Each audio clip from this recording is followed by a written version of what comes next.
കേരളത്തിലെങ്ങും ആ പ്രതിഷേധം ആഞ്ഞടിച്ചിട്ടും വിവാദ പരാമർശത്തിൽ ഉറച്ച അടൂർ ഗോപാലകൃഷ്ണൻ. ദലിതർക്കും സ്ത്രീകൾക്കും സിനിമാ ഫണ്ട് നൽകും മുമ്പ് പരിശീലനം അനിവാര്യമെന്ന് അടൂർ ആവർത്തിച്ചു. പരാമർശം അപകീർത്തികരമല്ല, പബ്ലിസിറ്റിക്ക് വേണ്ടിയുള്ള പ്രതിഷേധമാണ് നടക്കുന്നതെന്നും അടൂർ പറഞ്ഞു. ആ വാക്കുകളിലേക്ക്.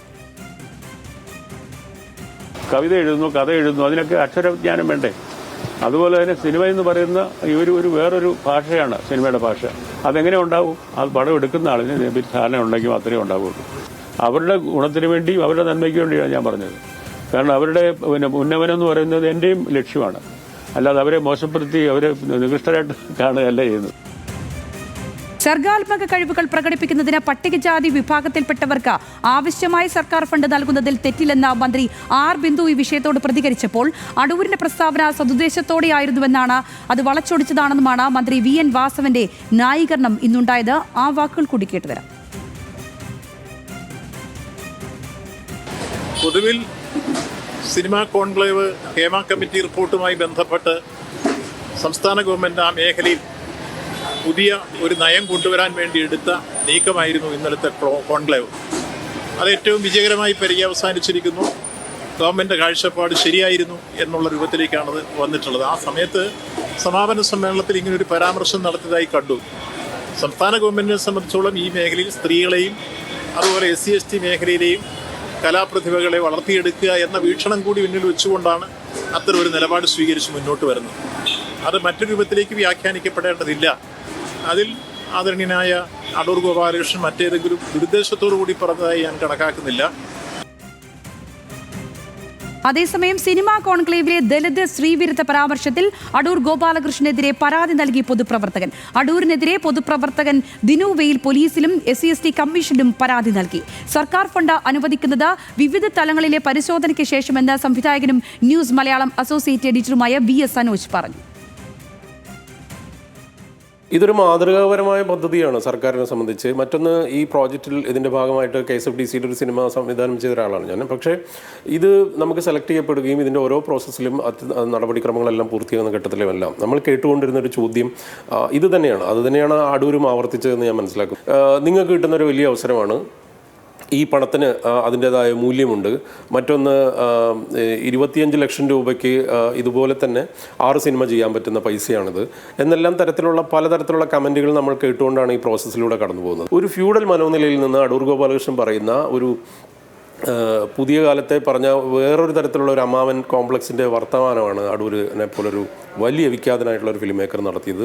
അതിനകത്ത് ഒരു സിനിമ ചെയ്ത വ്യക്തി എന്ന നിലയിലും ആ സിനിമ വലിയ രീതിയിൽ പ്രശംസിക്കപ്പെട്ട ഒരാളെന്ന നിലയ്ക്കും എനിക്ക് കടുത്ത പ്രതിഷേധമുണ്ട്. അത് എൻ്റെ മാത്രം പ്രശ്നമല്ല, ഒരു വലിയ ക്രോസ് സെക്ഷൻ്റെ കൂടെ പ്രശ്നമാണ്. അതിനകത്ത് യാതൊരു സംശയവുമില്ല.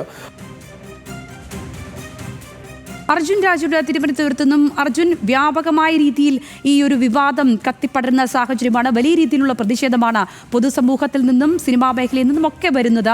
പക്ഷേ ഈ സാഹചര്യത്തിലും അടൂർ അദ്ദേഹത്തിന്റെ വാദങ്ങളിൽ ഉറച്ചു നിൽക്കുന്ന സാഹചര്യമാണ്. അത് വീണ്ടും ആവർത്തിക്കുന്ന സാഹചര്യമാണ്. പുതിയ അദ്ദേഹത്തിന്റെ ഈ ഒരു ആവർത്തനം വന്ന ശേഷവുമുള്ള പൊതുസമൂഹത്തിൽ നിന്നുള്ള റെസ്പോൺസ് ഒക്കെ ഏത് തരത്തിലാണ്? ഇപ്പോഴത്തെ ഈ ഒരു വിവാദം അത് ഏത് തലത്തിലാണ്?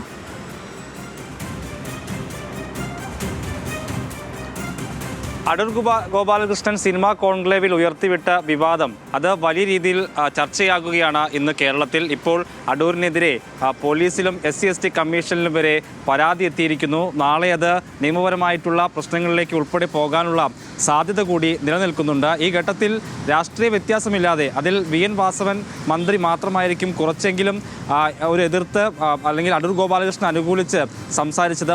ബാക്കി ഇന്നലെ ആ വേദിയിലുണ്ടായിരുന്ന മന്ത്രി സജി ചെറിയാൻ, അതിനുശേഷം ഉന്നത വിദ്യാഭ്യാസ മന്ത്രി ആർ ബിന്ദു, പ്രതിപക്ഷ നേതാവ് VD സതീശൻ അടക്കമുള്ള പ്രധാനപ്പെട്ട നേതാക്കളും പാർട്ടിയും ഒക്കെ അടൂർ ഗോപാലകൃഷ്ണൻ എടുത്ത സ്റ്റാൻഡിനെ, ആ നിലപാടിനെ തള്ളിപ്പറയുന്ന സമീപനമാണ് സ്വീകരിച്ചത്. അത് വലിയ വിവാദമായ ഘട്ടത്തിൽ കൂടിയാണ് ഒരു വിശദീകരണത്തിന് അടൂർ ഗോപാലകൃഷ്ണൻ തയ്യാറായത്. പക്ഷേ ആ വിശദീകരണത്തിൽ പോലും എടുത്ത നിലപാട് അല്ലെങ്കിൽ കോൺക്ലേവിൽ പറഞ്ഞ ഏതെങ്കിലും പരാമർശം അതിൽ തെറ്റുണ്ടെന്ന് കരുതുന്നില്ല. ആ നിലപാടിൽ തന്നെ ഉറച്ചു നിൽക്കുകയാണെന്ന പ്രഖ്യാപനമാണ് അടൂർ ഗോപാലകൃഷ്ണന്റെ ഭാഗത്തുനിന്ന് ഉണ്ടായത്.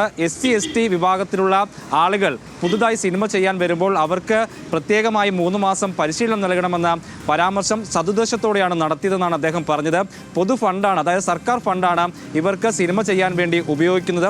അത് വെറുതെ കളയാനാവില്ല. അങ്ങനെ ഉപയോഗിക്കുന്ന പണം അത് നല്ല സിനിമ ചെയ്യാൻ വേണ്ടി പരിശീലനം നൽകണം എന്നാണ് അദ്ദേഹം ഉദ്ദേശിച്ചതെന്നാണ് പറയുന്നത്. അങ്ങനെയാണെങ്കിൽ കൂടിയും ഈ പുതുമുഖങ്ങൾക്ക് അവസരം നൽകുന്ന അല്ലെങ്കിൽ പുതിയ ആളുകൾ വരുന്ന ഘട്ടത്തിൽ അവർക്ക് സർക്കാർ ഫണ്ടിൽ നിന്നാണെങ്കിലും പരിശീലനം നൽകാമെന്നൊക്കെ പറയുകയാണെങ്കിൽ കുറേ കൂടിയൊക്കെ സഹിക്കാം. പക്ഷേ SC/ST വിഭാഗക്കാർക്കും സ്ത്രീകൾക്കും എന്ന് എടുത്തെടുത്ത് പ്രത്യേകം പറയുന്നുണ്ടെങ്കിൽ അത് അദ്ദേഹത്തിൻ്റെ പ്രശ്നമായി തന്നെ കരുതേണ്ടി വരുമെന്നുള്ളതാണ് വ്യാപകമായി ഉയർന്നിട്ടുള്ള വിമർശനം. മറ്റൊന്ന്, ഈ SC/ST വിഭാഗക്കാർക്കും സ്ത്രീകൾക്കും സർക്കാർ ഫണ്ട് നൽകുന്നത് 1.5 കോടി രൂപയ്ക്ക് സിനിമ ചെയ്യാനാണ്. പക്ഷേ 50 ലക്ഷം രൂപ വെച്ച് മൂന്ന് പേർക്ക് സിനിമ ചെയ്യാൻ അവസരം കൊടുക്കാമെന്നാണ് അദ്ദേഹം വീണ്ടും ആവർത്തിക്കുന്നത്. ആ നിലപാടിൽ നിന്ന് അദ്ദേഹം പിന്നോട്ട് പോയിട്ടില്ല. അതിന് അദ്ദേഹം പറയുന്ന ന്യായം, ഇന്നത്തെ കാലത്ത് ഫോൺ ഉപയോഗിച്ച് വരെ സിനിമ ചെയ്യാൻ ആളുകളുണ്ട്, അങ്ങനെ ചെയ്യാൻ പറ്റുന്ന സംവിധാനങ്ങളൊക്കെ എത്തിയിട്ടുണ്ട്. അതുകൊണ്ട് തന്നെ 1.5 കോടി രൂപയുടെ സിനിമയൊന്നും ഇപ്പോൾ അത്ര ചെലവിലൊന്നും സിനിമ ചെയ്യേണ്ട ആവശ്യമില്ല, 50 ലക്ഷം രൂപ കൊണ്ട് തന്നെ സിനിമ ചെയ്യാൻ കഴിയുന്ന സാഹചര്യമാണെന്നാണ് അദ്ദേഹം സമർത്ഥിക്കാൻ ശ്രമിക്കുന്നത്. അപ്പോൾ കൂടിയും ഒരു കുറച്ച് വലിയ തുകയ്ക്ക് സിനിമ ചെയ്യാൻ താല്പര്യമുള്ള ആളുകളുടെ കാര്യമൊക്കെ ചോദിക്കുമ്പോൾ അദ്ദേഹം അതിനൊക്കെ ഈ പറയുന്ന സിനിമയുടെ ഇന്നത്തെ കാലം മാറി കുറഞ്ഞ പൈസയ്ക്ക് സിനിമ ചെയ്യാനുള്ള അവസരങ്ങളുണ്ടെന്നുള്ള ന്യായമാണ് അദ്ദേഹത്തിൻ്റെ ഭാഗത്ത് നിന്ന് ഉള്ളത്. കൊമേഴ്സ്യൽ സിനിമ സർക്കാർ ഫണ്ട് ഉപയോഗിച്ച് ചെയ്യേണ്ടതില്ല എന്നുള്ളൊരു പരാമർശം കൂടി അദ്ദേഹത്തിൻ്റെ ഭാഗത്ത് നിന്ന് ഉണ്ടായി. നമുക്കറിയാം ഇന്നത്തെ കാലത്ത് കൊമേഴ്സ്യൽ എന്ന് നമ്മൾ അങ്ങനെ പറയുന്ന സാഹചര്യമൊന്നുമില്ല. ഈ കൊമേഴ്സ്യൽ സിനിമ എന്ന് പറയുന്നത് വലിയ സാഹിത്യ സൃഷ്ടിയായി തന്നെ അല്ലെങ്കിൽ വലിയ കലാ സൃഷ്ടിയായി തന്നെ ഇന്ന് നമ്മൾ ആഘോഷിക്കുന്ന പല മലയാള സിനിമകളും ഉണ്ട്. അതുകൊണ്ട് തന്നെ കൊമേഴ്സ്യൽ എന്ന് അദ്ദേഹം ഉദ്ദേശിക്കുന്ന കാലഘട്ടമൊക്കെ മാറിയിട്ട് കൂടിയും അദ്ദേഹം ഇപ്പോഴും ഈ സർക്കാർ ഫണ്ടിൽ കൊമേഴ്സ്യൽ സിനിമ വേണ്ട എന്നൊക്കെയുള്ള ആ പഴയ കാലഘട്ടത്തിലെ നിലപാടിലൊക്കെ ഉറച്ചു നിൽക്കുന്ന സമീപനമാണ് ഉണ്ടാകുന്നത്. ആ നിലപാടിൽ നിന്ന് പിന്നോട്ട് പോകില്ലെന്ന് അദ്ദേഹം ഇന്ന് വ്യക്തമാക്കുകയും ചെയ്തിട്ടുണ്ട്. എന്തായാലും ഇത് സംബന്ധിച്ചുള്ള വിമർശനങ്ങൾക്കൊപ്പം തന്നെയാണ് ഇന്ന് കേസ് ഇത് സംബന്ധിച്ചുണ്ടായിട്ടുള്ളത്. അതുകൊണ്ട് തന്നെ വരും ദിവസങ്ങളിൽ ആ കേസിനെ കൂടി അദ്ദേഹം നേരിടേണ്ടി വരുമെന്നുള്ളതാണ് പ്രധാനപ്പെട്ട കാര്യം. ശരി അർജുൻ, കാര്യങ്ങൾ വ്യക്തമാണ്. തിരുവനന്തപുരത്ത് നിന്നും അർജുൻ രാജാണ് വിശദമായ വിവരങ്ങൾ പങ്കുവച്ചത്.